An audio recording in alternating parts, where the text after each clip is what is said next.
नमस्कार, आप देख रहे हैं चैलेंज न्यूज 24। आपके साथ मैं हूं अंशु। रुक करते हैं खास खबरों की ओर। घर से खेत के लिए निकली युवती का 6 दिन बाद शव मिला। उत्तर प्रदेश के बांदा में गुमशुदगी के बाद हत्याओं का सिलसिला लगातार बरकरार है। अभी जनपद के बहुचर्चित अमन त्रिपाठी हत्याकांड का मामला ठंडा ही नहीं हुआ था कि वहीं दूसरी तरफ एक और गुमशुदगी के बाद हत्या का मामला सामने आया है, जिसको लेकर पुलिस के हाथ पांव फूल गए हैं। मामले को किसी तरह से दबाने में जुटे हुए हैं। बताते चलें कि लगभग 9 दिन पहले एक युवती अपने घर से खेत की ओर जा रही थी, समय लापता हो गई। इसके 6 दिन बाद उसका शव गाँव के ही 28 किलोमीटर दूर खेतों में पड़ा मिला।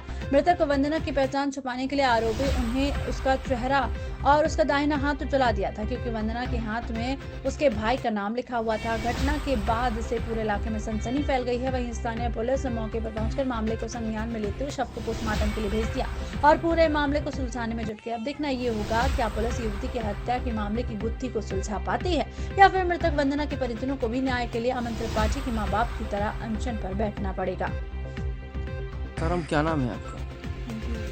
गीता। अच्छा, ये बताइए, आपके यहाँ कोई घटना हुई थी? क्या था, क्या हुआ था? कुछ घटना नहीं। आपकी लड़की की हत्या कर दी गई थी? मेरी लड़की की हत्या कर दी गई। किसने की थी और कैसे हुई, क्या हुआ था? उसका नाम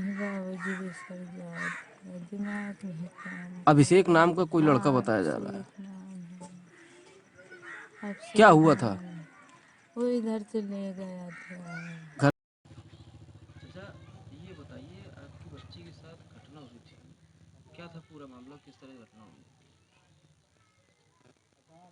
बच्ची के पास हमारी घटना है भाई कि हमारे घर से चली गई।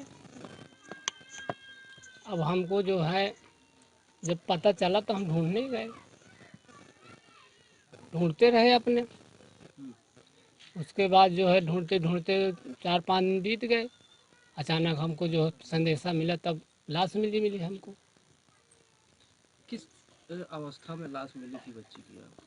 हमारी अवस्था में ये बात लाश मिली थी कि जो है उसमें मारी पड़ी थी जो है, और उसको जो है मुँह बाया था और उसकी जीभ निकली थी। कल दिनांक 30/11/2021 को लगभग सुबह 10 बजे थाना गिरवा पर सूचना मिली कि पोंड्रा गांव के बाहर की तरफ खेतों में एक अज्ञात महिला का शव पड़ा हुआ है। मौके पर पुलिस पहुंची और वहां मौके पर एक डॉक्यूमेंट्स मिला जिसमें उसका विवरण अंकित था, इसमें नाम पता अंकित था। उस नाम पता पर उसका सूचना दी गई। सूचना पर गांव के प्रधान, सहेवा गांव के प्रधान और लड़की के पिता आए, लड़की की माता आई। लड़की के माता पिता ने शिनाख्त करते हुए अपनी बेटी होने की पुष्टि की। बाकी विधिक कार्रवाई करते हुए पंचनामा भरते हुए सबको पोस्टमार्टम के लिए भेज दिया गया है। महिला संबंधी मुद्दे की संवेदनशीलता को देखते हुए पैनल से मेडिकल कराने का रिक्वेस्ट मुख्य चिकित्सा अधिकारी को किया गया है तथा महिला संबंधी किसी अपराध होने की संभावना की पुष्टि के लिए भी आग्रह किया गया है। फिलहाल में तहरीर पर, लड़की के पिता की तहरीर पर मुकदमा थाना गिरवा के अंतर्गत धारा 302 में पंजीकृत कर लिया गया है। अन्य किसी भी तरह की मेडिकल फाइंडिंग्स आती हैं उसके आधार पर संबंधित धाराओं की बढ़ोतरी करते हुए आगे कार्रवाई की जाएगी। तो ये थे फिलहाल की कुछ खास खबरें। बाकी की खबरों के लिए देखते रहिए चैलेंज न्यूज 24। नमस्कार।